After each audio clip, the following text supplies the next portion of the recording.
the ghost of Redwood Lane, a final goodbye or a final score. My grandfather, Silas, was a man of few words and even fewer friends, so when a woman named Alina showed up at his funeral, dripping in vintage Chanel and smelling like expensive lilies, my internal alarms started screaming. She cornered me during the wake, dabbing her eyes with a lace handkerchief. "You must be Leo," she whispered. "Silas spoke of you so often. I'm the woman who held his hand when your family couldn't be there." My stomach dropped. Silas had been in a private care facility in Oregon for 6 months. I lived 3,000 miles away, and I felt the guilt like a physical weight. I didn't know he had anyone, I stammered. "He was private," she cooed, sliding a manicured hand over mine. "But he wanted you to have this, the key to the safe deposit box, the one with the Redwood files. Now, you have to understand, the Redwood files were family legend. My grandfather always claimed he'd hidden a small fortune in rare, pre-war coins. I was ready to follow her anywhere, but then I noticed her wrist. Underneath her gold watch, she had a tiny faded tattoo, a series of 6 numbers. I felt a cold sweat prickle my neck.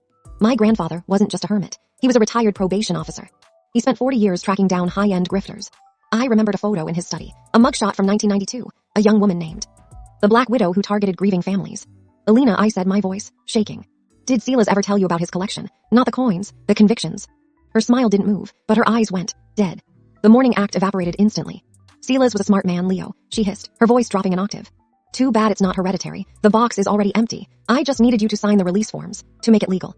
I pulled my phone out, showing her the screen. "I didn't sign the forms, Alina. I called the sheriff. He's been waiting for you to resurface for 30 years. She didn't even blink. She just turned, walked out the back door and vanished into the fog. By the time the police arrived, she was a ghost. Some people don't come to funerals to say goodbye. They come to see if there's anything left to steal.